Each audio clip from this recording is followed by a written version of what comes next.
Anabel González, soy una psiquiatra de Coruña que trabajo en la sanidad pública y he escrito algunos libros de divulgación. El último es Por dónde se sale, un libro que se centra sobre todo en el miedo y en cómo desarrollar la seguridad que nos puede ayudar con él. Hola Anabel, soy Rafael Fernández Campos, soy doctor en Economía y Hacienda Pública por la Universidad Autónoma de Madrid. Profesionalmente me dedico a los datos, pero la verdadera razón por la que quería estar hoy aquí contigo es porque soy padre de 3 hijos y cuando uno pasa a ser padre, pues parece como que el miedo empieza a formar parte de la vida de uno. Sí, lo de tener hijos es una carrera más complicada que la otra, ¿verdad? Yo creo que sí. Sí, surgen muchos miedos muy naturales con los niños, ¿no? Porque el niño tiene que estar con nosotros para sentirse protegido y los que tenemos que tener miedo por ellos somos nosotros, pero no tanto miedo que nos bloquee y nos impida disfrutar y también tener buenos ratos. Bueno, Anabel, tú eres psicoterapeuta, eres doctora en medicina, eres psiquiatra, has escrito varios libros, pero hay uno concretamente que trata sobre el miedo y me gustaría si me pudieras contar cómo funcionan esos mecanismos del miedo. El miedo es parte de nuestro pack básico de supervivencia. Hay muchos animales que tienen emociones de este estilo y los seres humanos sin miedo nos hubiéramos extinguido hace mucho tiempo. Es lo que hace que si tenemos un peligro delante, el organismo se ponga en marcha. Es como vamos encendiendo el motor del coche por si acaso nos tenemos que marchar corriendo. Lo que pasa es que luego el miedo, que es funcional y bueno y necesario, se nos puede complicar, precisamente por las cosas que hace nuestro cerebro para intentar hacer su trabajo. Por ejemplo, yo como sé que algo es peligroso, de entrada lo nuevo me va a asustar por si acaso y el cerebro a veces se pasa un poquito con el por si acaso. Entonces todo lo que estaba alrededor de eso que a mí me daba miedo me va a empezar a dar miedo, ¿no? Pues me ha mordido un perro y yo estaba en una zona de árboles. Pues ahora cuando me acerque a los árboles, pues voy a decir yo, ahí si viene un perro, que antes no lo pensaba, ¿no? Entonces, como que el miedo se va asociando a otras cosas y el cerebro no lo hace porque sí, lo hace para que estemos preparados. Lo que ocurre es que hay veces que nos prepara un poquito de más y entonces es cuando empieza a venir pues, todo esto que llamamos ansiedad, pánico, que es cuando se nos va la cosa ya de las manos, ¿no? Entiendo. Sí, la verdad que eso de la ansiedad, parece que tenemos como una epidemia ahora de ansiedad, ya no importa la edad. Tú lo llamas en uno de tus libros, la ansiedad, el miedo que se te queda pegado, ¿no?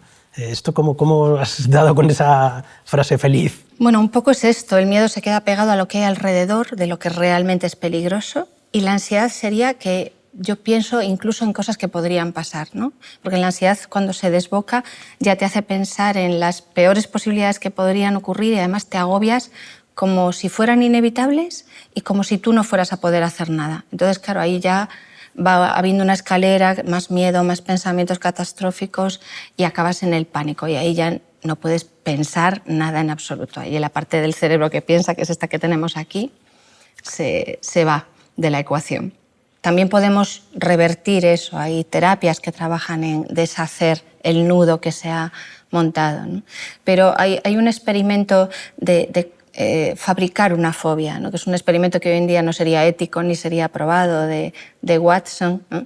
Que hizo que a un niño le cogiese fobia a los ratones. El niño le gustaban los ratones, le hacían gracia, pero empezaron a hacer un ruido brusco cada vez que aparecía un ratón y el niño acabó teniéndole miedo a los ratones, que en principio no se lo tenía. Creo que luego no se lo quitaron al pobre, se quedó ahí con el miedo a los ratones puesto. ¿Esto cómo se traduce en lo que nos puede pasar a cualquiera? Pues que a veces hay algo ahí que es neutro, que es inofensivo, que no tiene ningún problema, pero nos pasa algo que nos asusta al lado de esto y el cerebro dice, esto estaba por aquí, lo voy a guardar. Esto también da miedo. Y esto, que no es peligroso, me puede seguir dando miedo a lo mejor el resto de mi vida y condicionándome a la hora de hacer cosas. Y cuando yo empiezo a funcionar así, a veces eso también se puede generalizar. Entonces, cada vez le voy teniendo miedo a más cosas. De hecho, hay personas que adquieren una fobia a salir de su casa Personas que se quedan literalmente encerradas en su casa sin que haya ningún tipo de cerradura que se lo impide, porque todo, absolutamente todo, les acaba dando miedo, que es a lo que le llamamos agorafobia. Wow, y dices que hay terapias que consiguen desentrañar esa madeja. Claro, porque uno de los mecanismos que empeora las cosas, no es que lo genere, pero sí que lo empeore, es evitar lo que nos da miedo. Y es lógico, ¿verdad? O sea, si algo no, Sí. ha sido peligroso, dices, pues yo no lo vuelvo a hacer más. Pero si no lo vuelvo a hacer nunca, le cojo más miedo. Y si resulta que es algo que sí que tengo que hacer, ¿no? Pues le tengo miedo a coger el coche porque he tenido un accidente de tráfico, pero tengo que coger el coche. Entonces hago de todo, me voy con un compañero, me voy en autobús, pero si algún día tengo que coger el coche, entonces le voy a tener 1000 veces más miedo, porque el miedo ha ido como comiéndome terreno y ha ido creciendo. Entonces hay algunas de las terapias que trabajan con esto que van como desandando el camino. A veces para salir de un laberinto, el mejor camino de salida es desandar el camino que hemos hecho para llegar a meternos en el sitio en el que nos hemos metido. Lo que pasa es que da mucha pereza, porque una vez que has evitado muchas cosas y que ya estás ahí como tan asustado, se te hace como un mundo volver a recuperar el terreno perdido. Cuando hablas de trauma me viene a la cabeza el miedo al pasado, ¿no? Es decir, ¿es posible tener miedo al pasado? ¿Cómo podemos enfrentarnos a esas situaciones traumáticas que hemos sufrido? Es que a veces el pasado es duro y hemos sobrevivido a base de no mirar nunca atrás. Decimos, tiro para adelante y esto, bueno, pues mira, ya pasó y es como cerrar capítulo. Pero realmente si las cosas que han pasado todavía nos producen sensaciones, es que algo ahí se ha quedado bloqueado. Y esos recuerdos pueden influirnos ahora en muchísimas cosas. Yo puedo estar teniendo ahora un problema pues, con un compañero de trabajo porque a lo mejor he tenido una experiencia parecida con una persona en el pasado que no tiene nada que ver con esta y yo ahora no soy capaz de resolver. Entonces, cuando eso pasa, nosotros tenemos que volver atrás, porque si no deshacemos este nudo, todo lo que pase después se va a ir atascando también. Yo trabajo mucho con EMDR, que es un tipo de terapia de trauma, y en ella lo que se va a hacer es buscar precisamente cuáles son las raíces. Es decir, si yo tengo un problema ahora, puedo tener un problema, por ejemplo, en las relaciones de pareja. Entonces vamos a ir buscando con qué se conecta esto, ¿no? El problema que yo tengo es que siempre acabo en relaciones en las que yo tengo que hacer lo que el otro quiere y yo al final acabo renunciando a lo que yo necesito, ¿no? Y vamos a ir hacia las primeras relaciones, a ver si en esas primeras relaciones se creó ese patrón, y después también a los primeros vínculos, que ahí volvemos de nuevo a la infancia, a los padres, que es donde aprendemos a vincularnos y a conectarnos, ¿no? Y a lo mejor pues mis padres me han querido mucho, pero pues yo crecí con una madre que estaba muy enferma y yo tuve que preocuparme yo más por ella de lo que ellos, con el tiempo que tenían o la energía que tenían, se podían preocupar por mí. Así que me acostumbré a renunciar a lo que yo necesito. Así que me encajan perfectamente parejas en las que yo también acabo haciendo lo mismo, ¿no? Entonces nosotros lo que haríamos sería esas experiencias, los recuerdos concretos, ¿no?, en los que se ha ido formando este problema, los trabajamos uno por uno y los desbloqueamos, ¿no? MDR se llama así porque utiliza entre uno de sus ingredientes sistemas para desbloquear los recuerdos. Uno de ellos es el movimiento de los ojos. El terapeuta haría como este movimiento, el paciente va siguiendo el movimiento y al pensar en un recuerdo traumático y hacer esto durante un tiempo, por supuesto es un proceso mucho más complejo, hay que preguntar una serie de cosas y el terapeuta tiene que ayudar en ciertos momentos, pero el recuerdo va perdiendo fuerza. Si yo he tenido un recuerdo de un accidente, por ejemplo, que cuando pienso en él han pasado los años y a mí todavía me produce un impacto muy fuerte, me angustio, al ir haciendo esto, yo lo que voy a ir notando al volver al recuerdo es que el recuerdo va teniendo menos intensidad. Y después de un tiempo, cada vez que vuelvo, la sensación va cambiando, incluso puedo ver el recuerdo como más distante. Cuando algo se nos ha quedado ahí grabado, se nos queda la imagen muy fija, pues va bajando. Y llega un momento que ese recuerdo pues pierde toda su fuerza y a veces incluso hasta me puede costar recordarlo. Wow. La mayor parte de las veces no tenemos un recuerdo así tan nítido, ¿no? Entonces, al ir trabajando los recuerdos, tanto de las cosas que pasaron atrás como de lo que nos vaya activando ahora, por ejemplo, a lo mejor yo he tenido el problema en el accidente de coche y ahora cojo el coche y cada vez que cojo el coche tengo miedo, ¿no? O solo pienso en coger el coche y ya me da miedo, ¿no? Entonces también se trabaja con el presente y con el futuro y de esa manera los problemas digamos que se atajan desde la raíz, ¿no? Desde todas las experiencias que tengan que ver con el problema de pareja que yo estoy teniendo o con el miedo que tengo a conducir, ¿no? O con el problema que yo tenga ahora. Lo complejo de este tipo de tratamientos es encontrar dónde está la raíz, ¿no? Por eso un ejercicio que yo propongo a veces es buscar, cuando hablábamos del miedo, ¿no? ¿Cuál es nuestra primera experiencia de miedo? ¿Cuál es el primer recuerdo en el que recordamos haber pasado miedo? Y la segunda pregunta sería, ¿y todavía me da miedo? Pero no de que me dé muchísimo, sino de que cuando pienso en eso no es un recuerdo neutro del todo. Si me paro un ratito, el recuerdo es incómodo, pues eso sería un ejemplo de un recuerdo que no está procesado, ¿no? Y al trabajar ese recuerdo empezaríamos a secar la raíz del miedo. Así que yo ahora me podría situar en las situaciones que me están dando miedo con un miedo mucho más proporcionado. Si no, a veces yo tengo una situación ahora que me causa miedo, no tanto por la situación, sino por toda la cadena de cosas que me han ido dejando un poquito de miedo en el cuerpo. Entonces yo ahora tengo un miedo que a mí mismo me parece que no es para tanto. O sea, ¿por qué me pongo así si lo que está pasando no es de ese calibre? Pero igual, si miro para atrás y enlazo todo este conjunto de cosas, sí que me explican el miedo que yo tengo. Es proporcionado a todo esto, no proporcionado a esto. Entonces las terapias de trauma trabajan un poquito así, ¿no? En cierto modo esto es como resetear el cerebro. Tenemos unos miedos que están atascados, que están bloqueados. Ninguno de esos miedos es funcional. El miedo funcional es el que noto ahora cuando tengo el león delante. Es ese. Pero el león que tuve hace 10 años, ese ya no tiene ningún sentido que siga ahí. Así que lo que hacemos es deshacer esa influencia, ¿no? Y el cerebro es como que lo resetea todo y lo vuelve a poner en su sitio como un recuerdo más. Muchas cosas que nos han dado miedo ya no nos dan miedo, porque el cerebro ha hecho esto solo. Igual que cosas que nos disgustaron en un momento determinado, ahora con el paso del tiempo ya no nos producen ninguna sensación. Cuando con un recuerdo eso no pasa, ese recuerdo necesita trabajar sobre él. Y esto es una de las cosas que podemos hacer. También ayuda a veces pues, a hablarlo, comentarlo con otras personas, escuchar otras perspectivas. Pero en mi experiencia MDR trabaja incluso con cosas que hemos hablado, a las que le hemos dado vuelta, pero ese bloqueo está a un nivel como más emocional, como más profundo, y esto lo desbloquea de otra manera.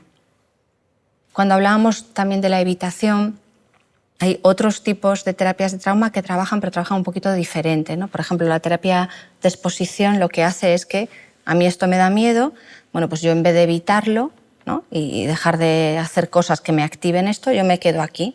Entonces al principio paso mucho miedo, pero sigo aquí y después me da menos miedo y llega un momento que yo me habitúo, ¿no? Es como, le he cogido miedo al coche, bueno, lo voy a coger todos los días hasta que me vuelva a acostumbrar. Así se nos puede quitar el miedo, ¿no? Entonces, en una terapia de exposición, pues la persona está en contacto con esa emoción difícil el tiempo suficiente para que baje. Y en MDR lo que se hace es que conectamos con esta situación y la persona va con el movimiento ocular desbloqueando y le van viniendo cosas que pueden tener que ver con esto o pueden tener que ver con esas conexiones, con esas raíces que decíamos, y de vez en cuando volvemos aquí simplemente para volver a hacer esto hasta que todo esto se va conectando y aquí pues esto se va volviendo más pequeñito y no queda nada. Así que después voy a volver a recordar esa situación, pero ya va a ser una experiencia más, va a formar parte de mi sabiduría vital, de mi forma de funcionar normal. Madre mía, vaya tarea tiene que ser esa. O sea, entiendo que además hay algunas veces que tú te refieres a los bloqueos y a las parálisis que produce el miedo, o sea, que llega a ser una situación de verdadera parálisis, ¿no? ¿Esto cómo funciona ese mecanismo? ¿Cómo se puede desatar y desmadejar? Cuando estaba escribiendo el libro, puse una pregunta en redes sociales sobre qué asociaba la gente con el miedo, porque el miedo en sí no es un problema. De hecho, el otro día me decía una persona, pues yo no tengo miedo nunca. Yo, perdona, miedo aquí lo tiene todo el mundo, es imposible que no, ¿no? Lo que pasa es que solo le llamamos miedo a cuando el miedo nos bloquea, cuando nos atasca, que esos ya son como problemas asociados, ¿no? Entonces, lo de la parálisis realmente es un mecanismo de supervivencia, aunque no lo parezca, pero nos puede incordiar bastante. Por ejemplo, cuando nosotros tenemos una situación peligrosa, el coche se pone en marcha por si tenemos que salir corriendo, por si tenemos que hacer algo, y las primeras respuestas son respuestas activas. Lo lógico es pelear, y si no puedo pelear, pues escapo. Pero si no puedo pelear porque el otro es más grande y no puedo escapar porque no hay salida, y esto pasa muchas veces, por ejemplo, cuando somos niños, porque enfrentarnos no podemos, escaparnos a ver a dónde vamos, ¿no? La mejor solución es quedarse quieto, porque si no te caen más, ¿no? Y si quedarte quieto, que sería la parálisis, ves que no te lleva a ningún sitio, el organismo empieza a decir, bueno, pues voy a bajar las revoluciones. No tiene sentido estar con el motor a toda velocidad si no hay a dónde ir. Así que agachamos la cabeza, nos sometemos, nos están machacando en clase un grupo de compañeros. Pues mira, dices sí, sí, ¿no? Para evitar que te caigan más. Y la respuesta ya, digamos, de emergencia es caernos desplomados. Y esto también es un mecanismo de supervivencia, ¿no? De hecho, si eres un herbívoro, por ejemplo, y te alcanza un depredador, lo mejor que puedes hacer es caerte desplomado, porque entonces el depredador va a pensar que estás muerto.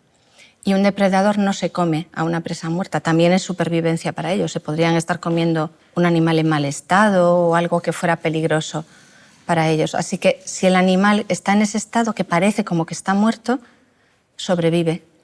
Así que eso le llamamos, bueno, le llaman unos autores cascada defensiva, ¿no? Y es como esa respuesta que primero activa, pero que cuando ve que no hay posibilidad, se queda quieta y entonces baja.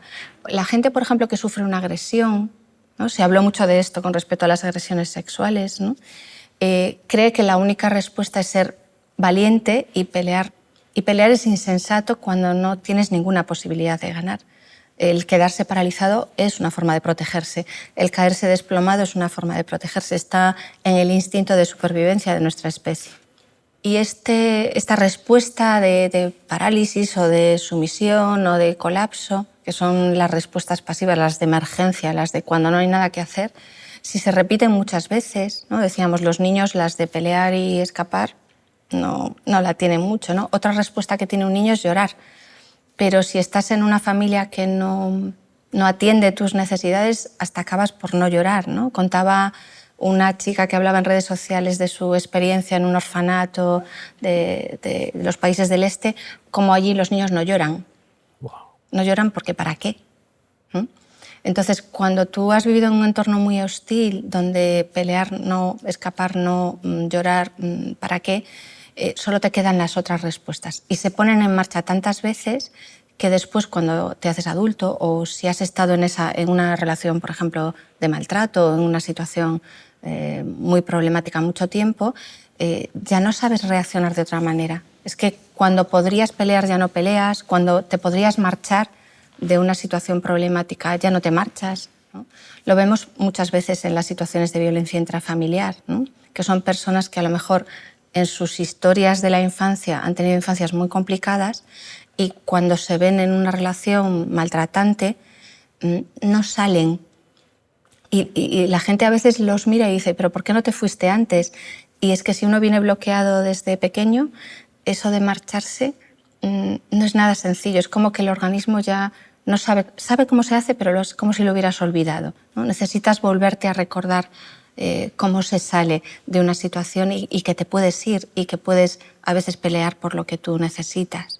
Oye, cuando hablamos del miedo y de esas situaciones que nos dan miedo, quizá una estrategia muy habitual y muy normal sería intentar evitarlas, ¿no? Es decir, no afrontarlo, ¿no? ¿Estas estrategias de evitación del miedo crees que son buenas, son sanas o luego pueden traer consecuencias o cómo lo ves? Bueno, evitarlo sería lo de escapar. Y si tú estás, por ejemplo, con una pareja que no te trata bien, evitar esa relación sería lo mejor que puedes hacer, ¿no? El problema es cuando evitamos cosas, a veces evitamos cosas que son buenas para nosotros. O lo evitamos todo y nos empieza a complicar mucho la vida. Todos los mecanismos que tiene el cerebro, incluso lo que pasa en las fobias, en el fondo es algo que tiene sentido, ¿no? Es el cerebro poniéndose en el por si acaso, es el cerebro asociando cosas que podrían ser peligrosas. Lo que ocurre es que en ocasiones se nos va de las manos o en ocasiones aparece donde no toca o deja de servir. Pero todo lo que hace nuestra mente la hace por algo y a veces cuando nos remontamos al principio, ¿no? Si yo pienso, bueno, me quedo paralizado. ¿Y por qué me quedo paralizado? En el trabajo con unos compañeros y yo soy una persona adulta, tengo recursos, en otras situaciones lo he podido manejar y ahora ¿por qué? ¿No? A veces la respuesta es que está como más atrás, ¿no? Si voy a pensar la primera vez que yo tuve esta sensación, ¿cuándo fue? Ahí seguro que las cosas me tienen mucho más sentido. Y el tema es que ese bloqueo se me ha quedado ahí y cuando pasa algo que el cerebro conecta con esto, me vuelvo a bloquear. Y así es como piensa el cerebro todo el tiempo. Yo si estoy en una reunión contigo, estamos aquí hablando, nuestros cerebros están conectando con otras conversaciones, con otros encuentros, ¿no? No vamos a estar reinventándonos constantemente.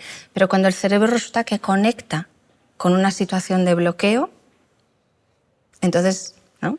Si yo te recordase a alguien con quien hubieses tenido una mala experiencia, a lo mejor ahora mismo estarías teniendo una sensación extraña conmigo, ¿no? Y a lo mejor no tendría nada que ver conmigo. Pero el cerebro está todo el rato asociando cosas, lo hace por nuestro bien, pero eso a veces nos puede jugar en contra. El cerebro lo hace por nuestro bien. Vale, me voy a quedar con esa frase, Anabel. Sí. Porque además cuando resulta que estás al lado de alguien, ¿no? que resulta que tiene miedo, ¿no? Siempre sale esa frase como de estate tranquilo o estate tranquila o no tengas miedo, ¿no? Como si esa frase fuera mágica, ¿no? Y pudiera solucionar el miedo, ¿no? Este tipo de mantras, de frases, ¿no? Que muchas veces parece como que todavía provocan más reacción y tal. ¿Esto es un mecanismo bueno? ¿Qué tenemos que hacer en esas situaciones cuando estamos al lado de alguien que está sufriendo esto? Claro. Decirle a alguien que está con ansiedad, estate tranquilo, es como decirle a alguien que se ha hecho una herida, no sangres. Es exactamente lo mismo, ¿no? Y de hecho la gente que tiene ansiedad cuando le dicen eso se cabrea porque te dice, claro, ya me gustaría a mí. O sea, exactamente eso es lo que yo querría en este momento.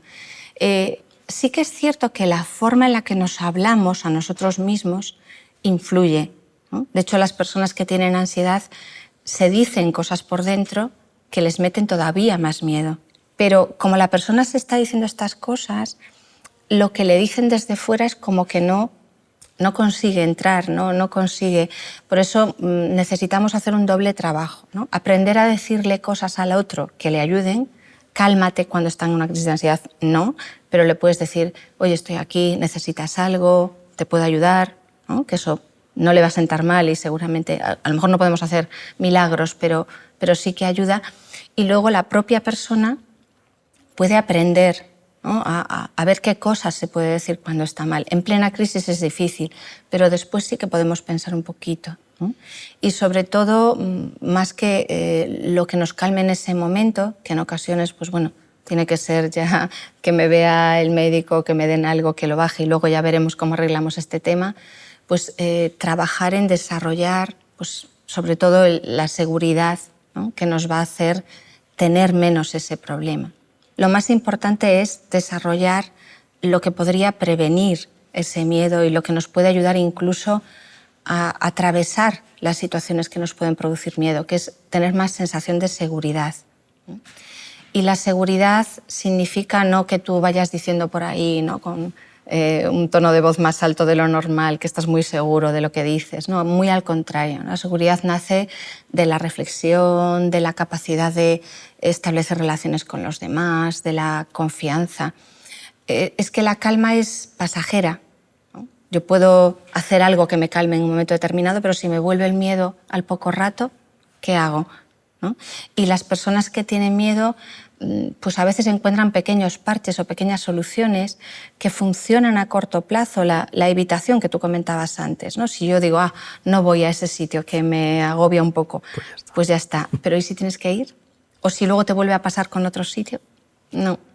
Entonces, hay cosas que son pan para hoy y hambre para mañana, que solucionan en el momento pero que luego no resuelven. En cambio, la seguridad es como algo que podemos ir haciendo crecer poquito a poquito hasta que nos ayuda a neutralizar un poquito el miedo y a que incluso si pasamos miedo podamos hacer las cosas. Porque hay cosas que las hacemos aunque nos dan miedo. ¿Por qué? Porque sentimos esa sensación interna de seguridad. La seguridad sale por generación espontánea cuando tú has crecido con personas que te han dado protección y cuidado. Y cuando digo esto siempre quiero insistir en que no tenemos que ser padres perfectos y hacerlo todo bien, porque Gracias. Esto es horroroso para la seguridad de los padres y la de los hijos, ¿no? Tenemos que hacerlo como podamos, pero estar ahí, ¿no? Si yo tengo un problema y tengo un problema en el cole o me pasa algo con un amigo o me preocupa algo de lo que pasa en casa y alguien se da cuenta y yo sé que si tengo un problema yo lo puedo contar, yo me voy sintiendo más confiado, me voy sintiendo más seguro, voy a sentir que se puede confiar en la gente, ¿no? Y gracias a eso, si pasan cosas difíciles, no me van a tumbar tan fácilmente. Todos tenemos un límite y a veces la vida se pone muy complicada, pero tengo como más capacidad de afrontar las cosas y a veces la vida da mucho miedo y hay que tener esa sensación de seguridad para poder atravesarlo. Sí, o sea, antes has dicho una frase que me ha dejado loco, que es eso de que la calma es pasajera, ¿no? Entonces, si la calma es pasajera, eso significa que vamos a pasar por momentos de tempestad. Sí. ¿Y hay alguna manera que podamos garantizar o por lo menos mitigar razonablemente esos momentos de zozobra y poder tener esa seguridad, esa confianza a la que te refieres? Claro, pero ¿cómo sabe un marinero que tiene seguridad? Porque confía en sus capacidades para hacerlo, porque ha navegado muchos mares de muchos tipos distintos, sabe calcular cuándo meterse y cuándo no, cuándo volver a puerto, que también hay que saberlo, ¿no? Y ya ha pasado por unas cuantas tempestades y ha aprendido de cada una de ellas y sigue saliendo a navegar, ¿no? Si seguimos haciendo las cosas, de cada error, de cada cosa que sale mal, vamos aprendiendo. Y eso es lo que va haciendo que sintamos que tenemos recursos. No es que no le tengamos que tener miedo a nada. Si hay una tempestad enorme, no hay que salir al mar, está clarísimo, ¿no? Pero sí que yo puedo sentir que puedo manejar muchas situaciones, que puedo navegar mares de distinto tipo, ¿no? Y yo siento que puedo porque tengo esa sensación de seguridad. Anabel, si el antídoto contra el miedo es la seguridad, ¿podemos hacerla crecer? ¿Hay alguna manera de hacerla crecer? Sí, pero despacito. La seguridad hay que sembrarla, ¿no? Es algo que crece poquito a poco y que tiene mucho que ver no solo con nosotros, sino que tiene que ver mucho con las relaciones. Hay veces que intentamos solucionar un problema justo donde está el problema. Intentamos, bueno, pues tengo fiebre, me tomo algo para que me baje la fiebre. Está bien, hay que hacerlo. Pero ¿y qué me ha causado la fiebre? A lo mejor es una infección, me tengo que tomar un antibiótico, muy bien, pero y estoy cogiendo muchas infecciones, ¿no tendré que fortalecer el sistema inmunitario? O sea, hacer crecer la seguridad es como fortalecer el sistema inmunitario emocional. Y no está tan directamente relacionado con lo que nos asusta, es un trabajo como de fondo. Por ejemplo, decíamos la reflexión. La reflexión es como un software de última generación, que hace que todo lo que va pasando, vaya bien o vaya mal, me vaya haciendo tener cada vez más herramientas, cada vez más recursos, cada vez entiendo mejor las cosas. Todavía hay muchas que no entiendo, me hago un montón de preguntas y siento mucha curiosidad. La curiosidad también hace crecer la seguridad, ¿no? Lo que decía Murakami, que la seguridad tiene mucho que ver con la curiosidad y con la valentía. Él hablaba concretamente de curiosidad y de valentía, como que iban juntas. Y realmente, si lo piensas, un niño siente curiosidad y eso le mueve a hacer cosas que le dan miedo, pero como tiene más curiosidad que miedo, ¿no? Es verdad. Consigue hacerlo, ¿no? Y otra cosa que también hace crecer la seguridad es la confianza. Y esto es complicado porque si venimos de, por ejemplo, de historias de traición o de historias de relaciones muy difíciles, a ver quién es el guapo que confía. No es sencillo, pero hay que recuperar la confianza porque si no, no hay posibilidad. Una persona que desconfía es una persona que está metida en un búnker y dentro de ese búnker quizás creas que no te vayan a hacer daño, pero ahí dentro no te puedes sentir realmente seguro. Seguros nos sentimos cuando andamos por la calle y nos acercamos a las personas, las vamos entendiendo, cuando conectamos con alguien, cuando aprendemos de las cosas. Necesitamos explorar para sentirnos seguros, ¿no? ¿Cómo nos vamos a sentir seguros conduciendo si tenemos el coche metido en el garaje todo el tiempo? No puede ser, ¿no? Entonces, confianza, curiosidad, reflexión, exploración y mirarnos por dentro también, porque la exploración no es solamente de lo que ocurre fuera, sino también de lo que ocurre dentro de nosotros y de lo que ocurre dentro de los demás. Algo muy interesante para poder reflexionar mejor es escuchar. Y no es un deporte muy habitual, ¿verdad? No. Porque a veces lo que hacemos es tener monólogos a dos, ¿no? O a veces estamos, cuando hablamos con alguien, más ocupados de preparar la respuesta para ganar en la discusión que de entender exactamente cómo es el otro, ¿no? Podríamos decir que un deporte muy conveniente sería intentar entender de verdad, con verdadera curiosidad, cómo piensa alguien completamente distinto de nosotros, alguien con quien no compartimos absolutamente nada. Si somos capaces de sentir curiosidad por entender a alguien completamente diferente, probablemente nos haremos más seguros. Es un deporte muy aconsejable. Qué bueno. Lo que estás diciendo, si no te he entendido mal, es que la seguridad depende más de nosotros, ¿no?, que del control de nuestro entorno, que al final es incontrolable, ¿no? Pero claro, y ahora volvemos a lo de ser padre, ¿no? Los que somos padres, tenemos hijos, los hijos al final no están todo lo dentro de nuestro control que nos gustaría, ¿no? Entonces, ¿cómo podemos garantizar, bueno, no sé si la palabra es garantizar, pero cómo podemos ayudar a que nuestros hijos ganen esa seguridad? Es decir, ¿hay alguna manera de que nosotros hagamos cosas que les ayuden a tener todas esas herramientas que les van a ayudar con esa seguridad, con esa calma que comentabas antes? Fíjate que a veces confundimos términos, ¿no? Y yo suelo decir que el control es un sucedáneo de la seguridad. Y un sucedáneo, bueno, a ver, no es el peor que podemos tener, pero tampoco es muy bueno, porque cuando vienen imprevistos y la vida a veces se pone un poquito original, el control no nos vale de nada. Las personas que funcionan mucho a través del control necesitan que todo sea predecible, y cuando vienen cosas que se salen de lo ordinario se ven desarmados, porque no tienen práctica de improvisar, de ser creativos, de buscarse la vida, de experimentar. Nunca han hecho esto. Todo el rato estamos en el control, ¿no? Entonces, educar a los hijos desde el control tiene que ser una pesadilla, ¿no? Porque vivirás en la angustia permanente. Además, los niños, que cada uno es diferente, que van pasando por muchas etapas, que tienen que ir afrontando muchas dificultades, hay que ir fluyendo ahí, ¿no? Volvemos a lo de navegar. No navegamos cogiendo el timón diciendo va a ser así, se ponga el mar como se ponga. No, ¿no? Tendremos que maniobrar todo para que se pueda ir adaptando, ¿no? Y los niños, yo creo que tampoco se trata de meterlos en una burbuja, ni de exponerlos, como yo creo que los estamos exponiendo a redes sociales desde demasiado pronto, o a cosas que ellos no están preparados para asumir. Tiene que haber ahí algo en el medio, ¿no? Pero algo que ayuda a que se desarrolle seguridad en los niños es la capacidad, voy a hacer una palabreja psicológica de estas que usamos nosotros a veces, la capacidad de mentalizar al niño. Esto quiere decir que yo soy capaz de ver que mi hijo no es un clon mío que va a hacer todo lo que yo creo que tiene que hacer, o que va a ser lo que yo no fui, ni nada de todo esto, sino que es una personita que tiene su propia cabecita y, aunque sea muy chiquitín, tiene una perspectiva sobre el mundo, ¿no? Tiene una manera de ver las cosas. Y yo lo intuyo y lo voy entendiendo y pienso en lo que él piensa. Y si tengo varios hijos, sé que son diferentes y cada uno vive las cosas a su manera, y yo puedo como tener en cuenta, ¿no?, sus personalidades y sus capacidades.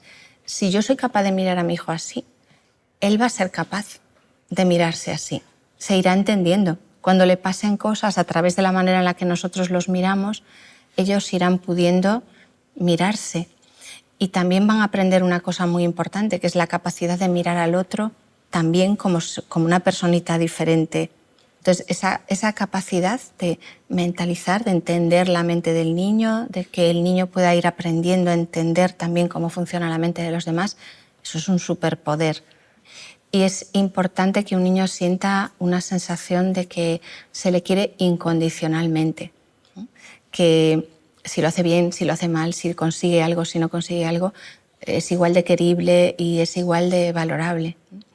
Y que si tiene una necesidad, va a haber alguien a quien pueda recurrir y que esa persona va a estar de una manera consistente, no todos los días perfecto, del mismo humor, perfectamente peinado, que somos seres humanos y es normal, ¿no?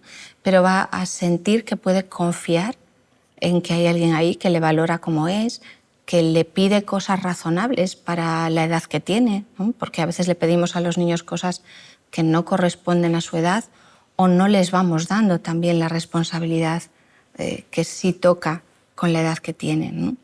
Fíjate, un niño que vive con unos padres muy preocupados a veces está desprotegido porque ve a sus padres tan preocupados que no se atreve a contarles cosas preocupantes para no preocuparlos más. Se dan este tipo de paradojas.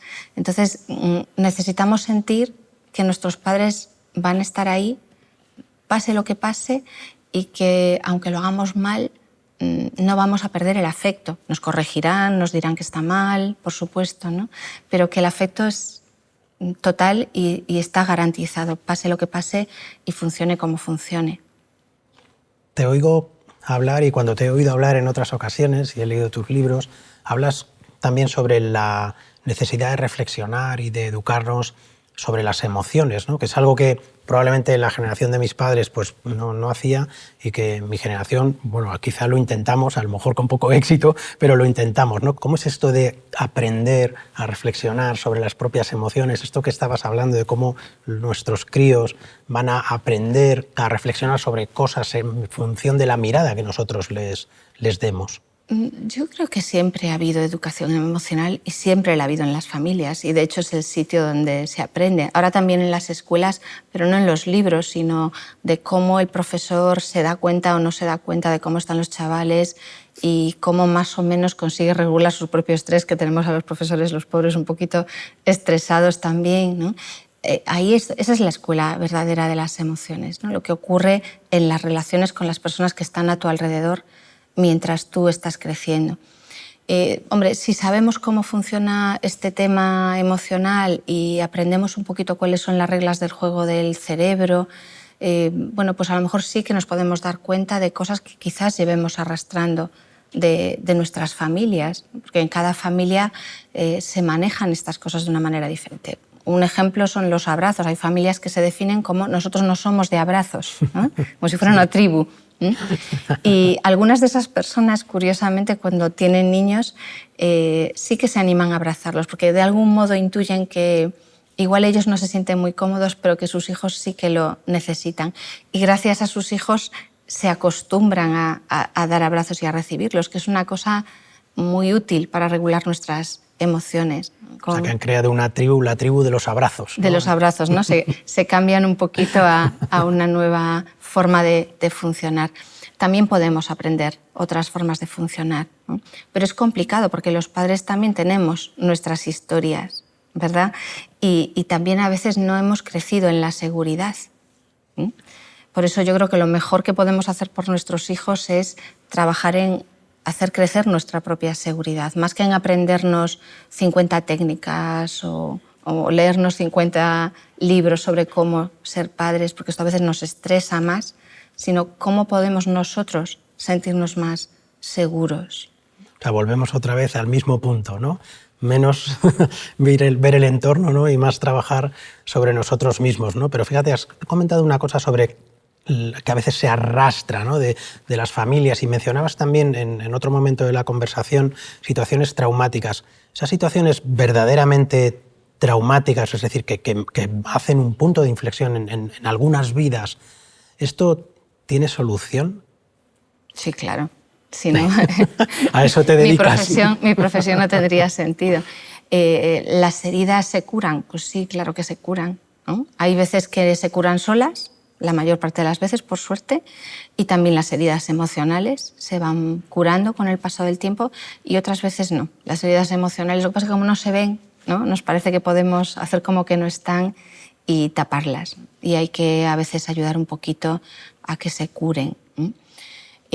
A veces no solo no ayudamos a que se curen, sino que rascamos, le echamos hasta sal a las heridas, nos enfadamos con nosotros mismos porque estén ahí y entonces sí que se complica más.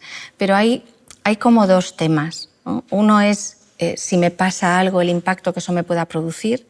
Si esto no está resuelto, claro que puede tener una influencia pues a veces de años o muy importante y sí que se puede resolver independientemente del tiempo que pase. Pero nosotros cuando trabajamos no solo tenemos en cuenta esto, ¿no? Sino también cómo es el estilo de apego de la persona. Y el estilo de apego significa cómo funciona con respecto al tema de la seguridad. Si una persona tiene un apego seguro es más capaz de reflexionar, es más capaz de confiar, es más capaz de aprender de la experiencia, ¿no? Y es más capaz de establecer relaciones. Antes estamos hablando mucho de lo de uno, pero la seguridad no se puede aprender aisladamente. La seguridad la tenemos que aprender en las relaciones. Hay veces que la traemos puesta de casa porque hemos crecido con unos padres que eran unas personas bastante seguras. Luego hablaremos de la diferencia entre seguro y convencido, pero para no perder el hilo. Y otras veces, pues a lo mejor nuestros padres pues, no eran personas seguras y no nos podían enseñar un lenguaje que no conocían, pero lo podemos aprender después, ¿no? Y esa seguridad también nos va a ayudar a resolver esos traumas e incluso a que cuando nos suceden cosas potencialmente traumáticas, nosotros lo vamos a poder sobrellevar mejor, vamos a poder afrontar mejor ese tipo de experiencias. Es una combinación entre las dos cosas. Si a un niño le pasa algo, los padres son un colchón. En algunas familias, desgraciadamente, un colchón con púas y en otras un colchón blandito, ¿no? Y tenemos que intentar ser un colchón blandito para que cuando les pasen cosas, esas cosas pues no les repercutan tanto. Pero las cosas pasan, ¿no? Y hay que ayudarles a enfrentarlas. Pero has dicho que me ibas a contar la diferencia entre seguro y convencido y no me voy a levantar de esta silla hasta que no me lo cuentes. Sí, porque a veces pensamos que una persona segura es una persona que dice las cosas así, ¿no? Por ejemplo, ¿tú crees que Donald Trump es una persona segura? Guau, sí, lo parece. Lo parece, pero no sería en absoluto la definición de una persona segura. Es una persona prepotente, dogmática, ¿verdad? Una persona segura es una persona que duda. No que duda de todo, ¿no? En los extremos no solemos estar bien, pero es una persona que duda porque si no, es una persona que no aprende. Y si no aprendemos, estamos siempre en el mismo sitio. Y eso no es seguridad, es atrincheramiento en mis convicciones. Muchas veces las personas muy convencidas son personas profundamente inseguras que dicen las cosas con mayúsculas para que los demás no se las hagan tambalear. Qué bueno. Bueno, estamos viendo cómo tenemos que hacer para aprender a analizar esas emociones, pero ¿qué pasa si no somos capaces de analizar nuestras propias emociones? ¿Qué peligros existen, si es que existe algún peligro en esto? Bueno, todo el mecanismo emocional está ahí para que nosotros sepamos qué significan las cosas, qué necesitamos y además nos tienen que llevar a buscar eso que necesitamos. Las emociones realmente tienen esa función, cada una la suya. Y si nosotros no seguimos las reglas del juego, por decirlo de alguna manera, lo de intentar evitar, claro, yo no puedo evitar sentir miedo. Sería como decir, bueno, quiero evitar tener pulmones, pues no voy a poder, ¿no? Cada emoción tiene una función, todas tienen sentido. Entonces, intentar evitarlas, intentar controlarlas. Si yo intento controlar una emoción es como intentar agarrar muy fuerte un gato. Van a pasar cosas, pero probablemente no sean muy convenientes, ¿no? Hay veces que ni siquiera nos damos cuenta de que las emociones están ahí. Otra palabra que nosotros usamos es alexitimia, que describe personas que no tienen un vocabulario emocional, que no se dan cuenta. Las emociones son para ellos una cosa muy confusa o no sabrían ni siquiera definirlas. Entonces, estas personas tienden mucho más a somatizar, a expresar a través del cuerpo, porque a través de lo emocional no son capaces de contarle a alguien estoy mal, porque no sabrían qué decir, ¿no? Entonces, una mala gestión emocional es muy poco rentable porque hace que las emociones se atasquen, que se bloqueen, ¿no? Por ejemplo, si yo las controlo o las suprimo, que a veces las empujamos tanto para abajo que ni siquiera nos damos cuenta de que están ahí. Vamos metiendo debajo de la alfombra, la alfombra va, ¿no?, cogiendo volumen, le pongo otra alfombra encima, ¿no?